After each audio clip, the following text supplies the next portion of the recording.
Gott kvöld og gleðilega hátíð.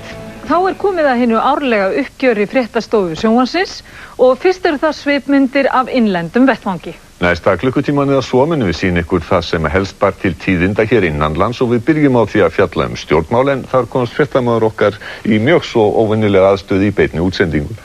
Jú, það má segja að þjóðin hafi staðið á öndinni en allt fór vel sem betur fer. Langt síðan jafn harkalega hefur verið deilt á Alþingi og gert var í byrjun árs vegna frumvarps að ríkisstjórnarinnar í kjölfar Hæstaréttardóms í svokölluðu öryrkjamáli. Ekki var það til að draga úr spennunni á þingi að heilbrigðisráðherra hné niður í beinni útsendingu í sjónvarpinu en meira en það síðar. Stjórnarandstæðingar staðhæfðu að ríkisstjórnin væri að hundsa niðurstöðu Hæstaréttar með frumvarpinu og brjóta gegn stjórnarskrá. Forsætisráðherra sagði ósiðlegt á stjórnarandstöðinni að gefa slíkt í skyn og sagði dómi Hæstaréttar fullnægt með frumvarpi ríkisstjórnarinnar. Ég vona að Guð gefi ég leggist aldrei svo lágt í stjórnarandstöðu hér. Þegar og ef sá tími kemur. Þegar og ef sá tími kemur. Að gefa það í skyn að þeir sem væri að ráða hér ráðum með meirihlutavaldi, eðlilegu meirihlutavaldi, að þeir væru með vitandi vill, með opin augu, að fara gegn ákvörðunum og vilja æðsta dómstóls landsins.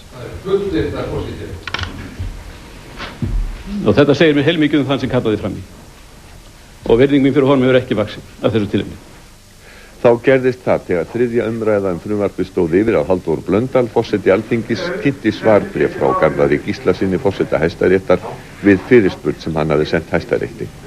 Garðar Gíslason skrifar einn undir bréfið en samkvæmt upplýsingum frá skrifstofustjóra Hæstaréttar í dag þá var haft samráð við alla dómara Hæstaréttar. Í ljós kom að Hæstaréttardómarar höfðu haldið fundum hvort svara ætti bréfinu efnislega og var meiri hluti dómaranna fylgjandi því. Mér finnst tilefni til þess að forsætisnefnd Alþingis skrifaði bréfið ærið þar sem það hafði verið dregið í efa að frumvarp ríkisstjórnarinnar væri tækt á þinginu vegna þess að það bryti í bága við stjórnarskrána. Það hefur þó verið það mikill ótti í stjórnarliðinu að það fengið þetta bréf með einhverjum hætti úr Hæstarétti og það mjög alvarlegt vegna þess að framkvæmdarvaldið og löggjafarvaldið hafi ekki sótt inn í þetta musteri réttlætiskeðjunnar fram að þessu. Og þetta í raun og veru, ef þetta verður samþykkt í kvöld, þá þetta trúlega svartasti dagurinn í stjórnmálasögu okkar unga lýðveldis. Frumvarpið var síðan að lögum í lok janúar eftir 4 daga umræðu þar sem 400 þingræður voru fluttar og áttu öryrkjar að fá greitt í samræmi við breytingar á almannatryggingalögum 1. febrúar. Frumvarpið samþykkt með 32 atkvæðum gegn 23. 8 eru fjarstaddir og verður það sent hæstvirtri ríkisstjórn sem lög frá Alþingi. Fleira liggur ekki fyrir þessum fundi, til nýs fundar boðað þegar að loknum þessum fundinum slitið.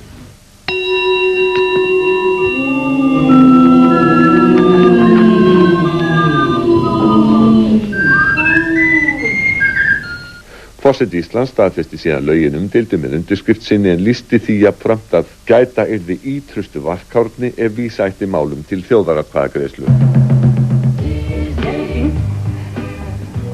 Ingibjörg Pálmadóttir heilbrigðisráðherra var lögð inn á sjúkrahús eftir að hún fékk aðsvif í beinni útsendingu í sjónvarpinu. Sjónvarsáhorfendum brá mjög í brún en heilbrigðisráðherrann var í viðtali við fréttamann sjónvars í fréttum klukkan 7 þegar hún hné skyndilega niður. En það ekki nægilegt. Við erum að endurskoða allar reglur og svo nefnd sem ríkisstjórnin hefur samþykkt að fara í.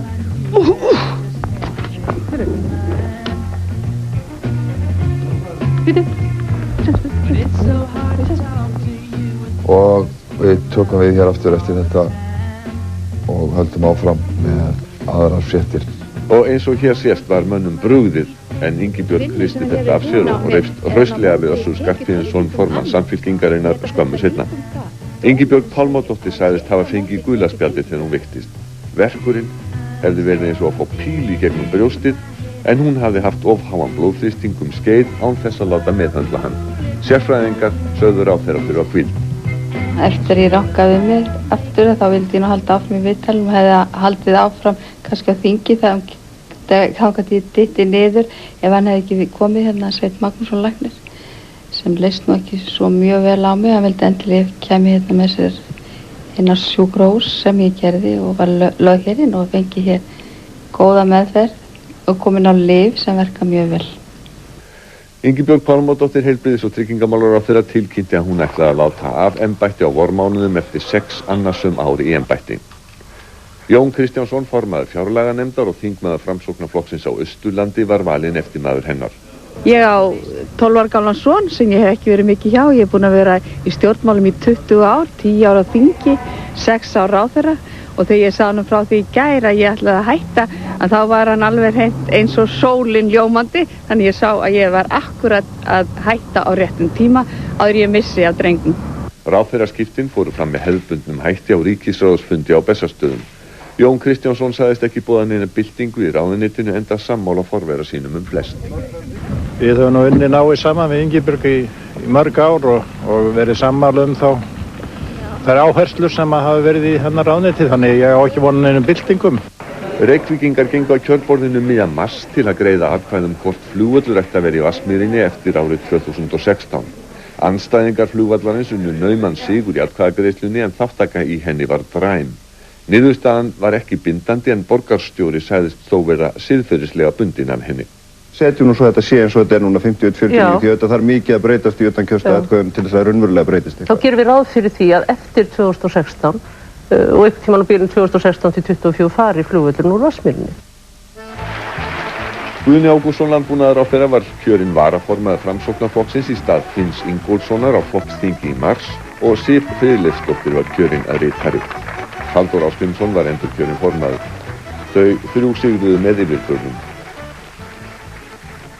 Þingmennirnir Jónína Bjartmars og Ólafur Örn Haraldsson hefðu einnig gefið kost á sér í embætti varaformans en Hjálmar Árnason keppti við Sif ritaraembættið.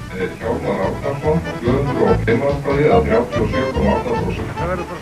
Alþingismenn fluttu inn í nýja skrifstofur við Austurvöll í byrjun árs, ekkert sérlega íburðarmiklar, en í ljós kom að þær voru nær 2-falt dýrari en gert hafði verið ráð fyrir.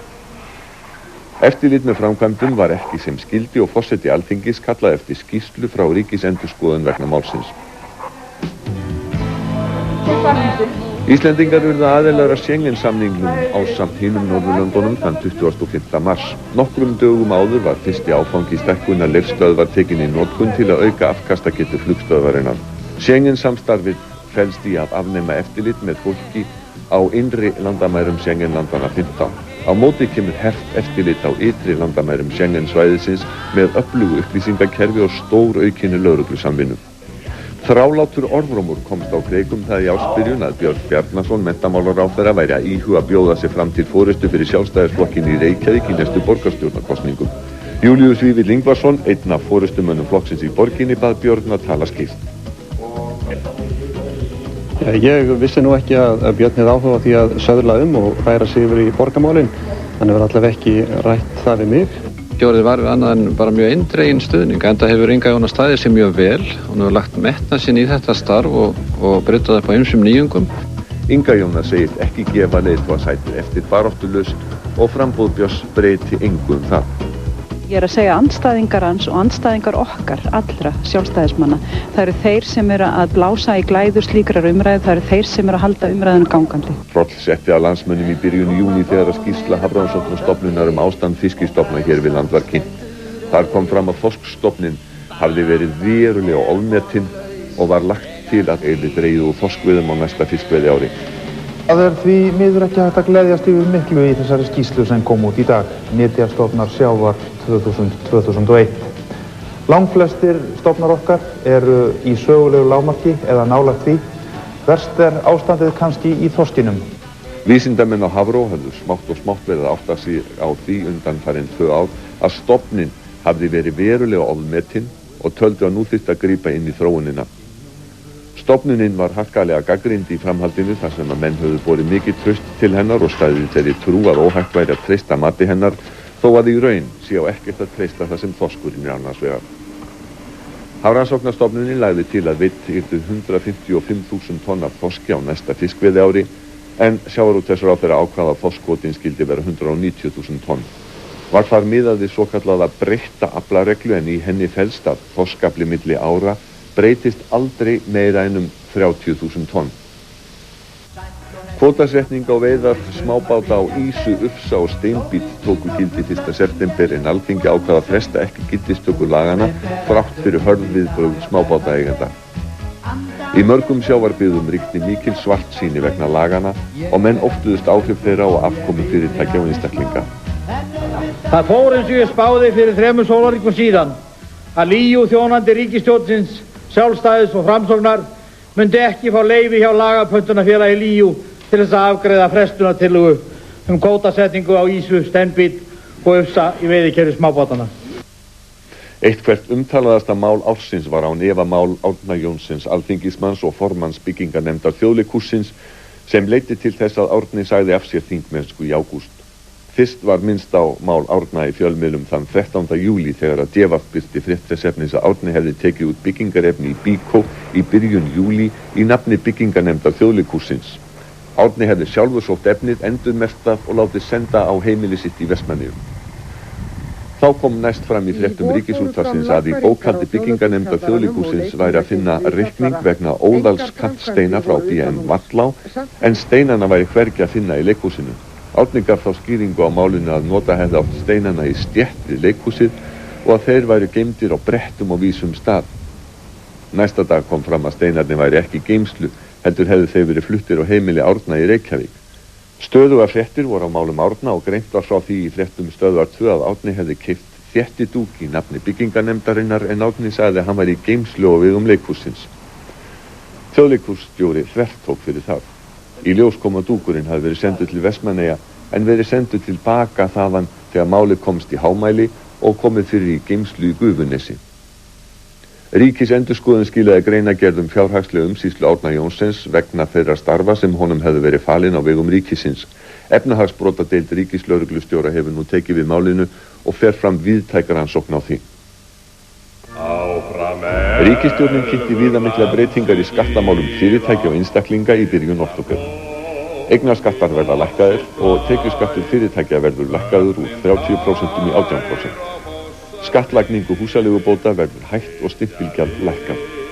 Áætlað að tekjur ríkissjóðs minnki 3,5 milljarð vegna skattalækkananna. Ákvörðun að byggja álver í Reyðarfirði og virkjun við Kárahnjúka hefur verið frestað til 1. september árið 2002 en loka ákvörðun átti að liggja fyrir í málinu í febrúar 2002. Iðnaðarráðherra sagði umhverfismál vera ástæðu frestunarinnar þar sem þau þyrftu meiri tíma. Skipulagsstofnun féllst á byggingu álvers í Reyðarfirði með 2 skilyrðum í byrjun september en úrskurður skipulagsstofnunar í lok júlí var hins vegar á þá lund að stofnunin legðist gegn framkvæmdum við virkjunina. Sif Friðleifsdóttir umhverfisráðherra úrskurðaði í lok desember og þar úrskurði skipulagsstofnunar varðandi Kárahnjúkavirkjun snúið við. Virkjunin verður leyfð en með 20 ströngum skilyrðum.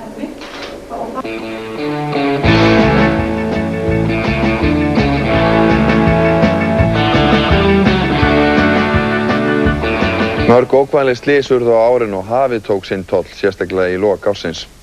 Þá eru enn óútkljáð mál í kjölfar slysa eins og flugslysins í Skerjafirði, þrátt fyrir að þykk skýrsla liggi fyrir frá flugslysanefnd. Eldsvoðar urðu líka tíðir á árinu. 2 bandarískar konur létust þegar flugvél þeirra skall í sjóinn norðvestur af Vestmannaeyjum í mars. 4 klukkustundir liðu frá því að radar og talstöðvarsamband rofnaði við vélina þar til Landhelgisgæslan fór til leitar. Vélin var 2 hreyfla af gerðinni Aero Commander 56. Konurnar 2 borð voru á leið til London til að taka þátt í flugkeppni. Rannsóknarnefnd flugslysa skilaði umdeildri skýrslu flugslysið í Skerjafirði í lok mars. Í skýrslunni kom fram að flugvélin TF-GTI sem hrapaði í sjóinn í Skerjafirði í ágúst í fyrra með þeim afleiðingum að 6 létust varð að öllum líkindum bensínlaus. Flugmaðurinn hafði flogið í 13 tíma daginn sem slysið varð. Piltarnir 2 sem börðust fyrir lífi sínu mánuðina eftir slysið létust báðir á árinu. Feður þeirra hafa gagnrýnt skýrsluna harkalega. Sökinni sé fyrst og fremst komið á flugmanninn en flugrekstrarstjóri og eigandi flugfélags Ísleifs Ottesens ber ekki síður ábyrgð. Þá var rannsóknarnefnd flugslysa borin þungum sökum óeðlileg vinnubrögð og seinagang. Við komum til með að bera saman okkar gögn og það sem framkemur þarna. Síðan komum við til með að leggja fram okkar eigin rannsóknarniðurstöður og beina þeim að lögreglunni sem næsti þáttur. Í vonum að það komi lögreglunni að gagni og að hún fari nú kannski ekki að sauma sína skýrslu saman og fljótt og þannig að við þurfum ekki að hafa áhyggjur af lögregluskýrslunni eins og við höfum haft áhyggjur af þessari flugslysanefndarskýrslu. Að beiðni samgönguráðherra gerði flugmálastjóri athugun nokkru síðar og komst þar að þeirri niðurstöðu að ekki væri ástæða til að segja upp flugrekstrarleyfi eða samningum ráðuneytisins við Flugfélag Ísleifs Ottesens áætlunarflug, þrátt fyrir þær ávirðingar á hendur félaginu sem framkomu í skýrslu flugslysanefndar. Í sumar ákváðu aðstandendur ungmenna sem fórust í slysinu að leita til einnar virtustu rannsóknarstofnunar á sviði flugslysarannsókna í Cranfield í Bretlandi óháða rannsókn á slysinu. Skipulögð var söfnun til að mæta kostnaði við rannsóknina.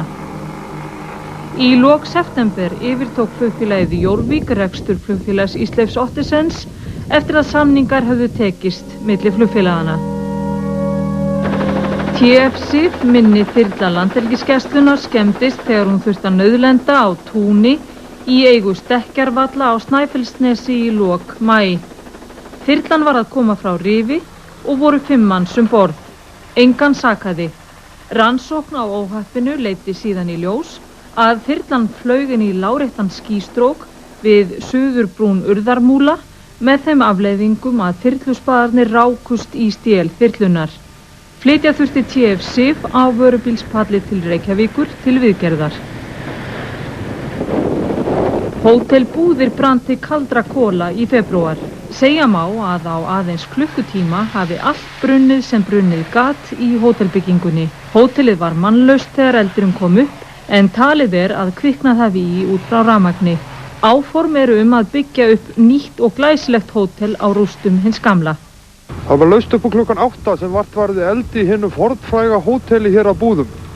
Slökkvilið í Ólafsvík og Grundarfirði var strax gert viðvart en aðeins klukkutíma síðar má segja að allt hafi verið brunnið sem brunnið gat. Við erum kallaður út 18 mínútur yfir 8. Það tekur okkur svona hálftíma að komast hérna á staðinn. Og þá bara allt að elda. Og allt brunnið sem brunnið gat? Já, rúmlega það held ég. Þetta mikið ból. 18 ára piltur lét lífið í eldsvoða á Dalvík miðjan apríl. Slökkviliðsmenn fengu ekki við neitt ráðið en húsið varð alelda á skömmum tíma. Eldur kviknaði í húsakynnum íslenskra matvæla við Hvaleyrarbraut í Hafnarfirði í apríl. 2 menn voru inn í húsinu þegar eldurinn blossaði upp en þeir komust ómeiddir út af sjálfsdáðum. Húsakynni fyrirtækisins stórskemmdust og var tjónið talið nema 100 milljónum. Eldurinn átti upptök sín í Reykofni. 20 milljóna tjón varð þegar kviknaði í Strítu sem landvinnsla Samherja á Akureyri í júní. Ljóst var að einhver hafði gert sér leik að því að kveika í plastkössum og plastkerjum sem stóðu fyrir utan húsnæði Strítu með þeim afleiðingum að eldurinn barst inn í húsið og magnaðist fljótt. Tíma var óttast að eldurinn bærist í olíutank sem í grendinni en hagstæð vindátt bjargaði málum. Eins og við sjáum þá gífurlegur eldur hér í aðalbækistöðum Samherja við Oddeyrartanga þar sem verksmiðja Strítu Meðal þess sem eyðilagðist í eldinum voru hátt í 300 tonn af óunninni rækju að verðmæti 50 milljónir króna. Mikill viðbúnaður var hjá slökkviliðinu í lok nóvember þegar mikill eldur kom upp í rannsóknarstofu Lýsis HF við Grandaveg snemma morguns. Eldurinn kviknaði í austari enda húsins sem tvílyft steinhús. Hérna eru rannsóknarstofu Lýsis og starfsmannaaðstaða. Óttuðust menn að vetniskútar sem voru í byggingunni myndu springa og var fólk í nærliggjandi húsum varað við hættunni. Allt fór vel og enginn slasaðist í eldsvoðanum en húsnæði Lýsis skemmdist mikið.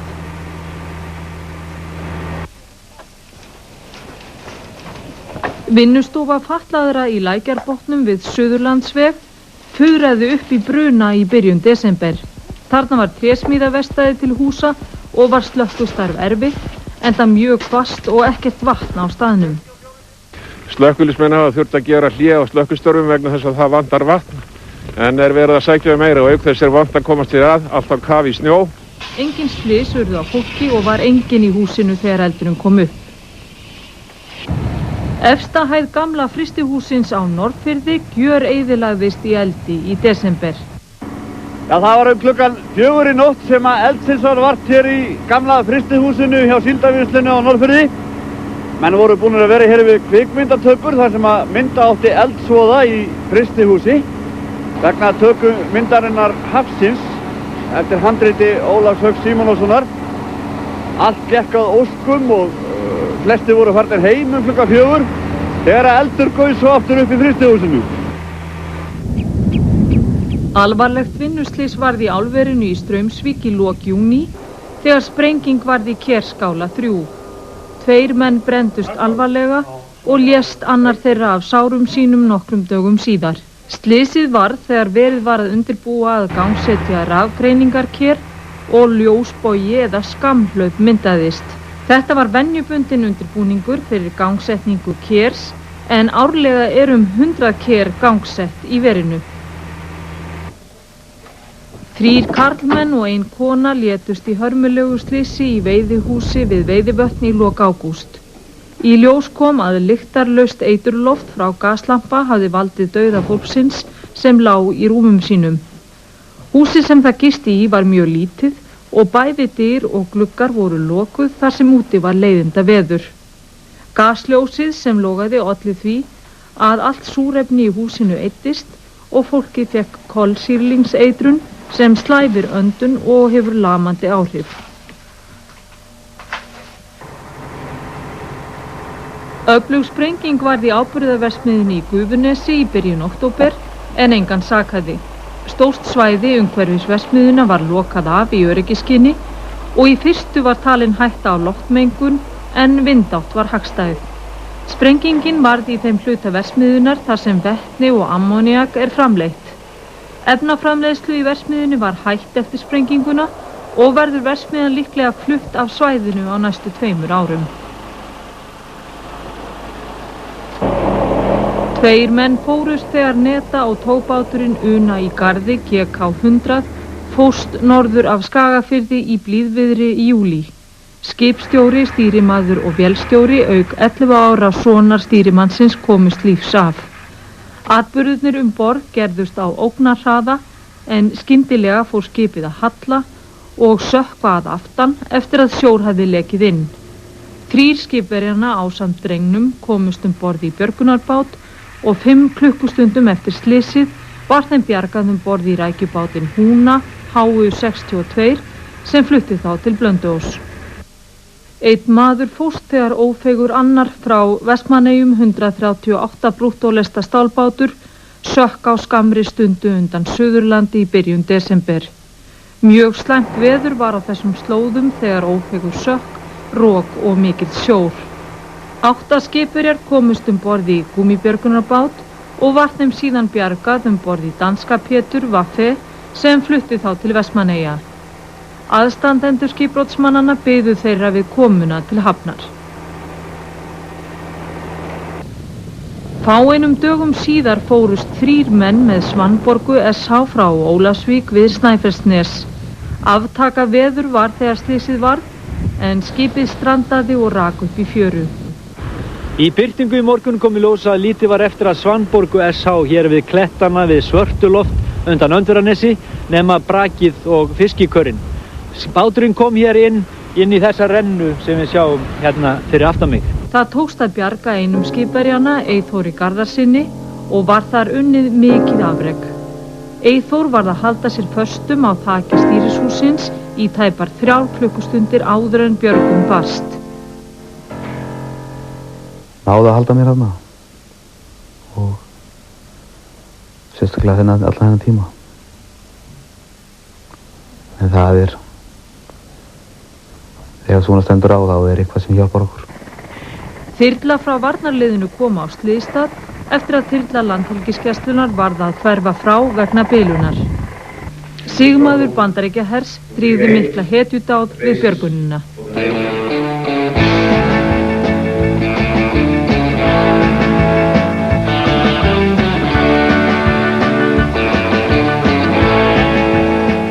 Voðaverkin skelfilegu sem framin voru í Bandaríkjunum þann 11. september höfðu margvísleg áhrif hér á landi eins og annar staðar í heiminum.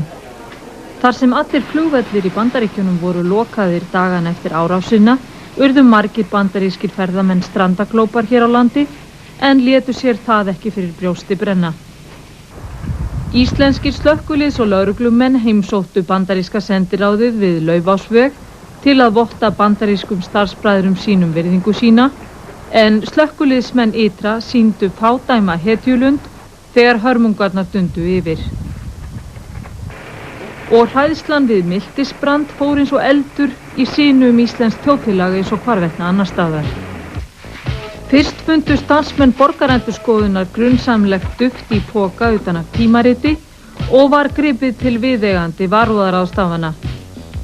Þá barst bréf með dufti á fréttastofu útvarpsins sem síðan reyndist meinlaust. Davíð Oddsson forsætisráðherra fékk bréf sem innihélt lyftiduft, en þar höfðu óprútnir skólapiltar verið að verki. Loks voru höfuðstöðvar Landsbanka Íslands við Austurstræti rýmdar vegna ótta við miltisbrand í bréfi með erlendum póststimpli sem þangað barst. Bankinn var opnaður aftur næsta dag þegar búið var að ganga úr skuggum að öllu væri óhætt.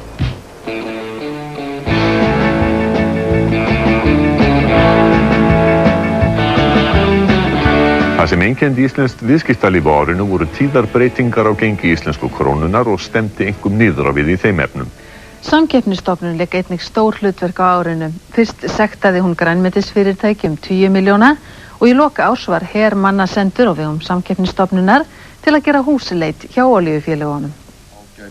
Samkeppnisráð ákvað að sekta sölufélag garðyrkjumanna, Ágæti og Mötu 105 milljónir króna í byrjun apríl fyrir ólöglegt verðsamráð og markaðsskiptingu. Þetta var í fyrsta sinn sem ráðið beitti sektarheimildum. Í úrskurði Samkeppnisráðs sagði að hegðun fyrirtækjanna fæli í raun í sér samsæri gegn neytendum þar sem þeir þyrftu að greiða hærra verð en ella fyrir ávöxti og grænmeti. Þetta ljótur leikur og það enginn sem ánægður með þessa framkomu, þessara manna. Ég tlaka svo djúpt í árunum og segja, mér finnst það mætti taka þessa menn og þá hreinsa út og þá bara byrja upp á nýtt. Það liggur einfaldlega fyrir nú að lyktum að mála að neytendur í þessu landi eiga inni tugi ef ekki hundruði milljóna hjá söluaðilum og ríkisstjórn þessa lands. Miðstjórn ASÍ fordæmdi einokunartilburði og hringamyndun á grænmetismarkaði og skunduðu stjórnarmenn í melabúðina þar sem þeir fylltu innkaupakörfur af grænmeti til að leggja áherslu á þann þungahug sem þeir bæru til fyrirtækjana fyrir framkomu þeirra gagnvart launþegum í landinu. Þetta auðvitað alveg með ólíkindum og reyndar vakna þær spurningar er þetta á fleiri sviðum. Sótthreinsunarmottum til varnar Gín og Klaufaveiki var komið fyrir á öllum millilandaflugvöllum landsins í febrúar. Öllum farþegum frá Bretlandi var gert að stíga á motturnar, en þar var veikin í algleymingi. Fyrstur til að stíga á slíka mottu við komu til landsins var engin annar en Róbertsson Lávarður, framkvæmdastjóri Atlantshafsbandalagsins. Miklar sviptingar urðu á gengi íslensku krónunar á árinu sem höfðu víðtæk áhrif á rekstur og afkomu íslenskra fyrirtækja, en ákveðið var að hætta að verja gengi krónunar við ákveðin mörk, en taka í staðinn upp svokallað verðbólgumarkmið. Gengi íslensku krónunar fór að síga í lok mars og í lok apríl byrjaði það að falla hratt og örugglega eftir að orðrómur komst á kreik að Hafrannsóknastofnun ætlaði að ráðleggja íslenskum stjórnvöldum að draga saman seglin í veiðum á næsta fiskveiðári. Flestir sérfræðingar í efnahagsmálum voru sammála að ekki væru efnahagsleg rök fyrir veikri stöðu krónunar. Gengi krónunar styrktist síðan nokkuð og héldu menn að botninu væri náð, en staða krónunar fór þá að versna á nýjan leik og náði gengið sögulegu lágmarki 20. nóvember þegar gengisvísitala krónunar fór í 148 stig, en það er hæsta gildi og þá jafnframt lægsta gengi krónunar sem skráð hefur verið, en því hærri sem vísitalan því lægra er gengið.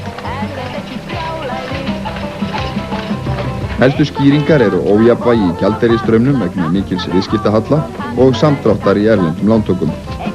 Krakka sem kostar ekki neitt og krækir bara í Íslenskri erfðagreiningu og læknafélaginu tókst loks að ná samkomulagi gagnagrunn á heilbrigðissviði og var yfirlýsing þar að lútandi undirrituð í lok ágúst.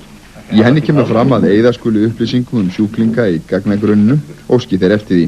Í þessu felst myndun svolítillar glöfu í þann múr sem að við vildum reisa í kringum upplýsingarnar til þess að veita þeim vörn. Ég held að þessi fórn sé lítil. Ég held að við sem að fórna mjög litlu í öryggi gagnanna og ég held að við fáum mjög mikið fyrir þessa fórn. Heftalega deilu brutust út milli hluthafa í Lyfjaverslun Íslands á sumarmánuðinum. Ástæðan voru fyrirætlanir stjórnar Lyfjaverslunarinnar að kaupa Frumab, félag Jóhanns Óla Guðmundssonar, en Jóhann Óli var næstasti hluthafi Lyfjaverslunarinnar. Það var ekki síst kaupverði sem fór fyrir brjóstuð á mönnum, en fyrir Frumab fékk Jóhann Óli greitt í hlutafé í Lyfjaverslun sem metið var á rúmar 800 milljónir króna. Helsta eign Frumabs var samningur við ríkið að byggja, reka og fjármagna hjúkrunarheimili við Sóltún í Reykjavík. Deilt var hvort minnisblað frá því í janúar kaupin væri bindandi eður ei. Valdabaráttan náði hámarki á hluthafafundi í Lyfjaverslun Íslands í júlí, þar sem mikill meiri hluti hluthafa samþykkti að rifta samningi kaup á Frumabli. Hæstiréttur hafði fyrr daginn samþykkt lögbana á að Jóhann Óli gæti nýtt sér það hlutafé sem hann fékk sem greiðslu fyrir Frumabl á fundinum. Þá var samþykkt að skipa nýja stjórn Lyfjaverslunarinnar á hluthafafundinum. Deilunum í fyrirtækjunu þó engan veginn lokið og eru þær nú komnar fyrir dómstóla. Einkavæðing Landssímans hófst í haust. Í fyrsta áfang átti að selja 14% hlutafjár til almennings sem sýndi bréfunum lítinn áhuga og aðeins 5% seldust. Sérfræðingar sögðu að markaðurinn teldi verð á bréfum í símanum of hátt. Þá var svokallum kjölfestufjárfesti boðið að kaupa 25% í símanum og fá meiri hluta í stjórn.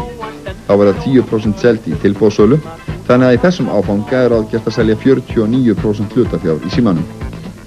Þá bar til tíðinda að Þórarinn V. Þórarinsson, forstjóri Símans, lét af störfum tímabundið vegna myndra tengsla við einn af þeim aðilum sem vildu gerast kjölfestufjárfestir í fyrirtækinu. Óskar Jósefsson frá PricewaterhouseCoopers, sem stýrði mati og söluferli Landssímans, tók við starfin af Þórarni. Nú ljóst að Þórarinn kemur ekki aftur til starfa og gerður hefur verið starfslokasamningu við hann. Samningurum mun kosta Síman alltaf 30 milljónir króna. Þá hefur verið ákveðið að ganga til samninga við Tele Danmark sem kjölfestufjárfestir í Símanum, en ljóst að sjálf salan frestast fram yfir áramót. Jæja, þá er komið að því, klukkan er rétt það vilja verða 10:10, það er 10.10. og komið að því að opna stærstu verslunarmiðstöð landsins, Smáralind, en það eru krakkarnir Smári og Linda sem ætla að gera það. Og það var ekki nóg með að börnin bæru saman nafn á verslunarmiðstöðum. Linda og Smári heldur býr Linda í Lindahverfi og Smári í Smárahverfi. Það er annar staðar. Áttu vonaði að koma hingað oft? Ég veit það ekki. Þú ert ekkert mikið að versla eða hvað? Nei, ekki ég. En er ekki svolítið gaman að vera fengin hingað til að opna svona? Jú. 70 verslanir og þjónustufyrirtæki eru í Smáralind og er húsið 63.000 fermetrar. Orkuveita Reykjavíkur ákvað að bjóða hennar glæsilegu perlu í Öskjuhlíð til sölu seint á árinu. Þrátt fyrir að mikill fjöldi gesta, sérstaklega ferðamanna leggi leið sína hingað í perluna á hverju ári og þrátt fyrir að veitingarekstur á 2 hæðum sé boðin út, þá kostar perlan eiganda sínum 60 milljónir króna á ári. Þetta finnst stjórnarformanni Orkuveitu Reykjavíkur of mikið og vill að perlan verði seld. Eignin er nú til sölu á 5 fasteignasölum. Er að ræða 5.000 fermetra á 6 hæðum auk kjallara og geymslurýmis neðanjarðar. Ekkert ákveði verð hefur verið sett á eignina en óskað eftir tilboðum. Ekkert ákveðlandi. Vísindamönnum íslenskrar erfðagreiningar tókst að finna erfðavísi sem veldur afbrigði af Parkinsonsveiki sem áður var ekki talin stafa af erfðaþáttum. Niðurstaðan þykir með merkustu uppgötunum síðari ára í tengslum við þennan sjúkdóm. Það væri einföldun að segja við höfum fundið erfðavísi sem veldur Parkinsons sjúkdómi. En við höfum svo sannarlega fundið erfðavísi sem að fylgir mikil áhætta á því að fá Parkinsons sjúkdóm. Áframhaldandi rannsóknir munu miða að því að leggja grunn að þróun nýrra DNA greiningaprófa, forvarna og lyfja við þessum erfiða sjúkdómi. Ferðaskrifstofan Samvinnuferðir Landssín var gjaldþrota í lok nóvember. 70 manns störfuðu hjá fyrirtækinu og var þeim sagt upp, en fyrirtæki skuldar 900 milljónir. Samvinnuferðir Landssín voru næststærsta ferðaskrifstofa landsins en svo virðist sem þessum kafla í ferðasögu landsins sé nú lokið. Starfsmennirnir sem fóru heim úr vinnunni klukkan 5 þurfa ekki að mæta aftur. Nokkrum dögum eftir gjaldþrotið keyptu íslenskar ævintýraferðir rekstur innanlandsdeildar Samvinnuferða Landsínar. Samkeppnisstofnun gerði húsleit hjá stóru olíufélögunum í desember vegna grunns að þau höfðu haft ólöglegt verðsamráð og skipt á milli sín markaðsvæðum. Starfsmenn Samkeppnisstofnunar ættu inn í höfuðstöðvar olíufélagana 3 á 10. tímanum í morgun í lögreglufylgd og lögðu undir sig fjárreiðu og bókhaldsdeildir félagana. Forstjóri Samkeppnisstofnunar sagði leitina gerða vegna fjölmargra ábendinga. Fulltrúar Samkeppnisstofnunar höfðu snörhandtök með dómsúrskurð upp á vasann, tóku niður tölvukerfi og fylltu marga pappakassa af gögnum sem verða rannsökuð á næstu vikum og mánuðum.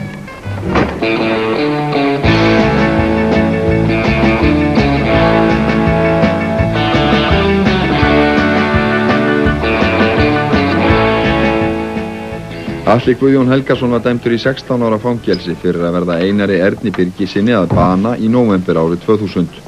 Í niðurstöðu Héraðsdóms Reykjavíkur sagði að árás ákærða hefði verið ofsafengin og hann hefði slegið Einar Örn 4 sinnum í höfuðið með hamri.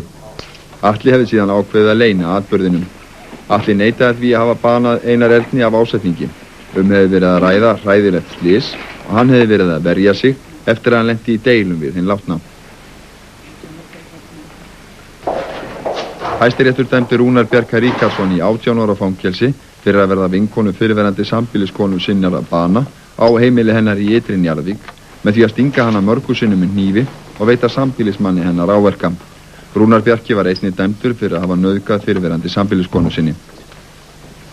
Auk þess að vera dæmdur til þyngstu refsingar fyrir manndráp eða 18 ári fangelsi Rúnari Bjarka gert að greiða vel á 4 milljón króna í miskabætur, auk þess sem hann þarf að borga allan sakar- og málsvarnarkostnað.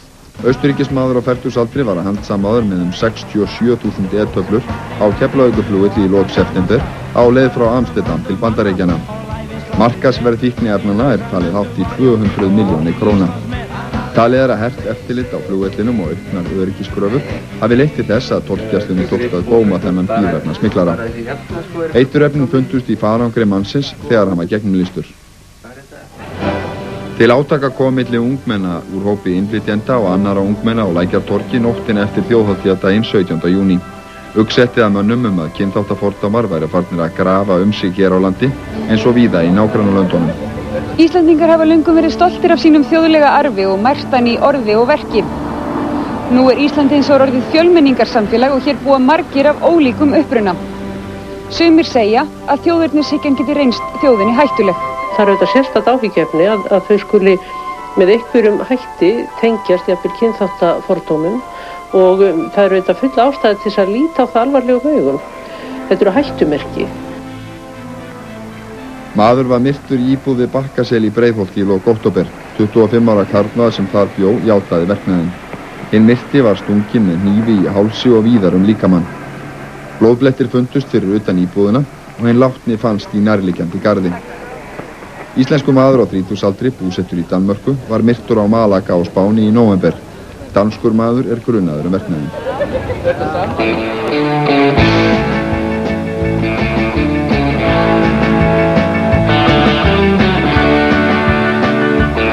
Sjómannaverkfalli var það verkfall sem lengst stóð á árunum en það voru fleiri stéttir sem munduðu verkfallsvopnið.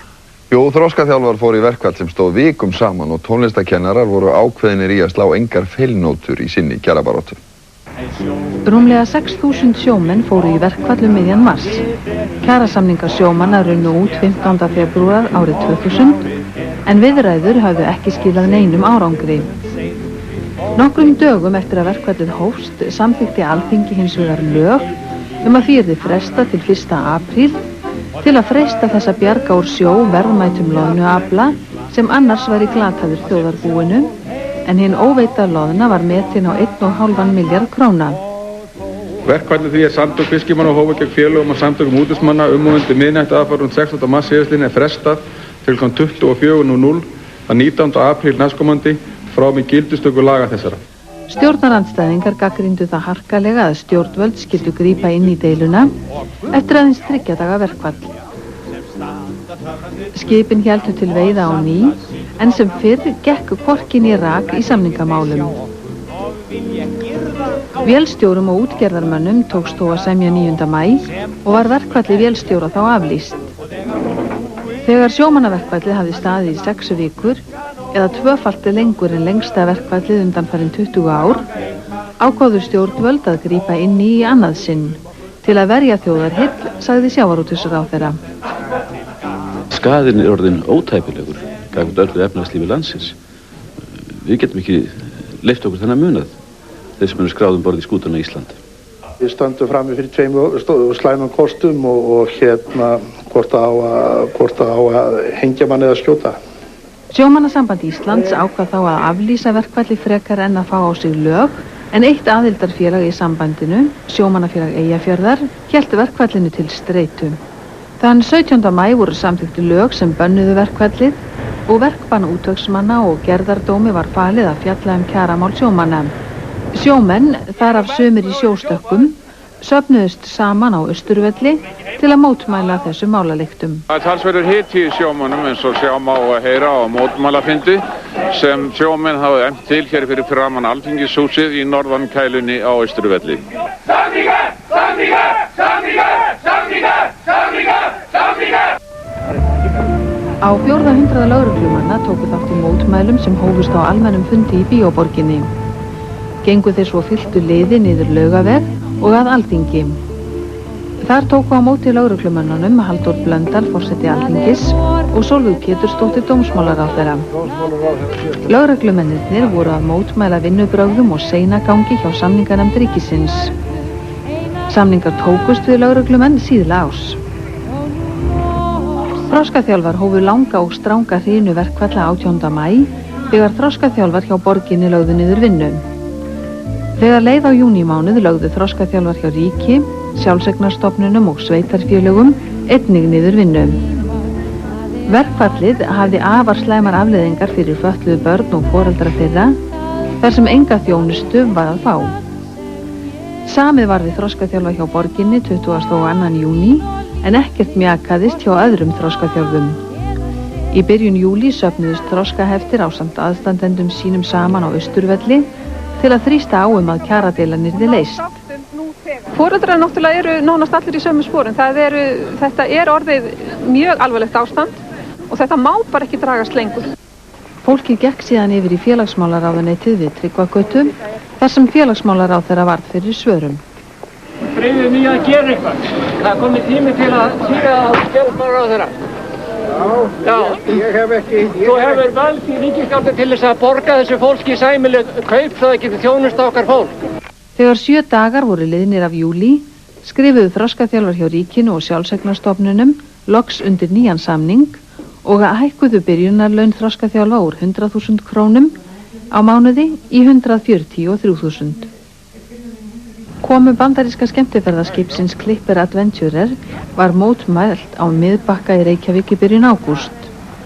3 félagar úr sjómannafélagi Reykjavíkur, þeirra á meðal formaðurinn, voru handteknir þegar þeir reyndu að koma í veg fyrir að farþegar af skipinu gengu á land. Ástæða mótmælana var sú að skemmtiferðaskipið hafði ekki gengið frá alþjóðlega viðurkenndum kjarasamningum kjör áhafnarinnar. Blaðamannafélagið sá ástæðu til að mótmæla framkomu lögreglu gagnvart fjölmiðlamönnum og gagnrýndi lögregluna fyrir að hafa reynt að hindra störf ljósmyndara á vettvangi. Sjúkraliðar undirrituðu nýjan kjarasamning í lok nóvember, skömmu áður en til allsherjarverkfalls kom. Vikurnar á undan höfðu sjúkraliðar staðið fyrir nokkrum stuttum verkföllum til að knýja á nýja samninga og ollu aðgerðir þeirra margvíslegum vandræðum á sjúkrahúsum.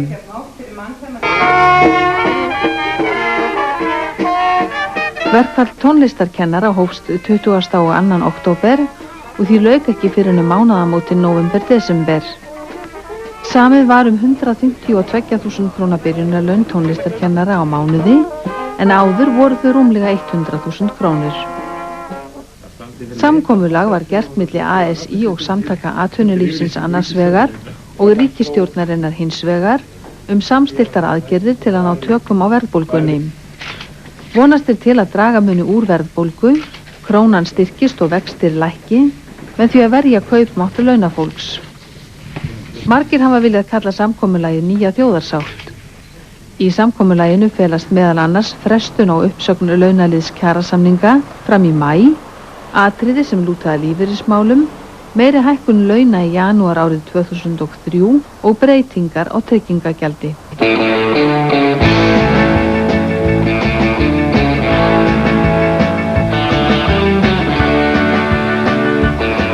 Þessi ungi maður, hann heitir Nathanael og verður kannski ekki sjá fréttamaður hjá okkur. Ertu búin að ráða? Nei, en Nathanael var fyrsta barnið sem að fæddist á eldinni á sjúkrahúsinu á Akranesi, þannig að kannski hann verður fótboltamaður.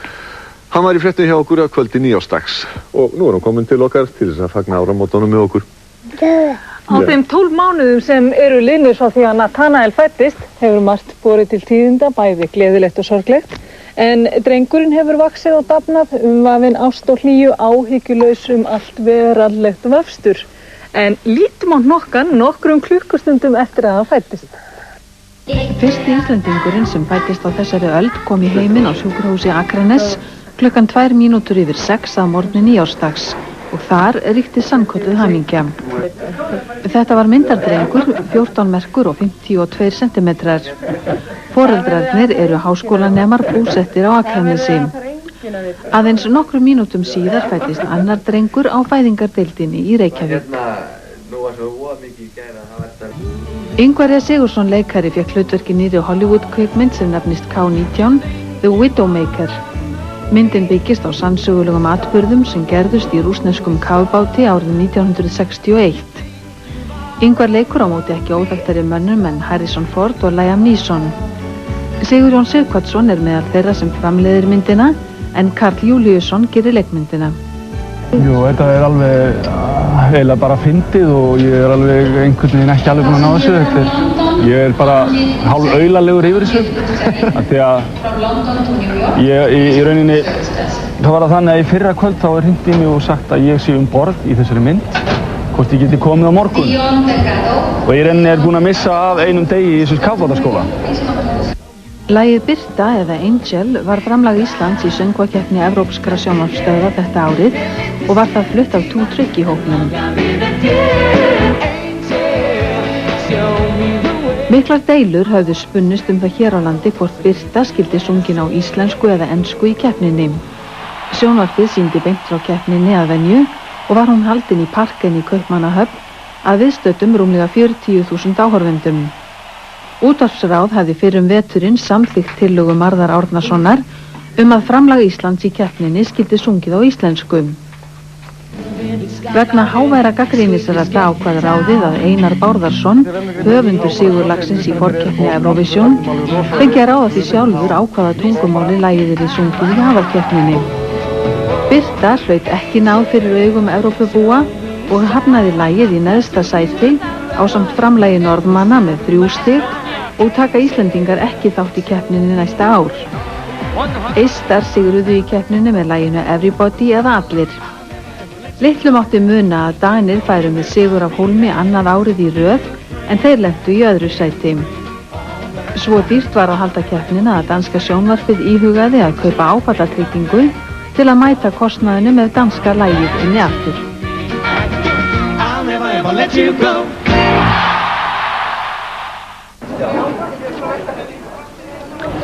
Samtök íslenskra myndlistarmanna SÍM fengu þak yfir höfuðið í fyrsta sinn í lok október þegar þau fengu húsið að Hafnarstræti 16 afhent áður og Hótel Alexandra sem borgarsjóður hafði látið endurbyggja. Pétur Stefánsson formaður SÍM og Ingibjörg Sólrún Gísladóttir borgarstjóri undirrituðu samning afnot myndlistarmanna að húsinu sem á að vera miðstöð myndlistar á Íslandi. Sankti Jósefssystur yfirgáfu Íslands snemma árs eftir meira en 100 ára dvöl hérlendis. Systurnar hafa unnið mikið og fórnfúst uppbyggingarstarf á sviði mennta og heilbrigðismála. Íslensku systurnar eyða ævikvöldun í höfuðstöðvum regludeildar sinnar í Danmörku. Mánaðargamalt lamb tók ástfóstrið sér að Kristinn Á. Friðfinnsson prest í Hraungerðisprestakalli og fjölskyldu hans eftir að fjölskyldan tók það að sér þegar það barðist fyrir lífi sínu. Lambið fylgdi fólkinu eins og tryggasti hundur í 5 km göngutúr á hverjum degi Svo hænt var það að fjölskyldunni. Það fór ekki fram hjá söngelskum Íslendingum þegar sjálfur stórtenorinn José Carreras hélt tónleika í Laugardalshöll í september fyrir troðfullu húsi. Ekki dró það úr ánægju landans að með Carreras söng hinn ástsæla söngkona Diddú. Hún sagði Carreras einstaklega geðþekkan mann. Bara fyrsta handartakið, það bara bræddi mann, sko. Ég hafði enga ástæðu til að vera feimin eða hrædd. Sonia Gandhi, leiðtogi kongressflokksins á Indlandi, kom í stutta einkaheimsókn til forseta Íslands mitt sumar. Ýmsir framámenn í indverskum stjórnmálum voru með í för. Sonja millilenti hér á leið til Bandaríkjanna frá Evrópu og dvaldi á landinu í það bil sólarhring. Jóakim Danaprins og Alexandra eiginkona hans kom í einkaheimsókn hingað til lands í lok september ásamt litla prinsinum Nikolai sem orðinn 2 ára. Jóakim og Alexandra skoðuðu sig bæði sunnanlands og norðan. Jóakim kom hingað síðast fyrir 16 árum. Sidst var det regn og lave skyer og tåge i en hel uge. Denne her gang har det været vidunderligt vejr, og det har gjort, at jeg har fået mulighed for at gense det, jeg så før, men se det på en helt anden måde med et meget større perspektiv. En prinsessan hafði aldrei áður komið til Íslands. Altså, hvad landet har at tilbyde naturmæssigt, er slet ikke noget, jeg har set før. Og det er underligt smukt, men det er også barst. Jæja, hvað hafa Íslendingar nú inni sér til fræðar á árinu 2001? Jú, við leikum í bíómynd í Hollywood og gengum í Schengen. Uppgötuðum fyrst þjóða erðavísi sem veldur afbrigði að Parkinsonsveiki. Gómuðum smyglara með rúmlega 60.000 e-töflur á Keflavíkurflugvelli og komust að því að það eru miklu færri þorskar í sjónum en við haldið til þessa. Og þetta nú nokkuð vel af sér vikið hjá lítilli þjóð á 12 mánuðum eða hvað finnst ykkur? Fréttastofa sjónvarpsins óskar landsmönnum árs og friðar. Við minnum á svipmyndir frá erlendu vettvangi sem á koma hérna eftir og Logi, þú mátt fara út og sprengja. Gleðilegt ár. Gleðilegt ár.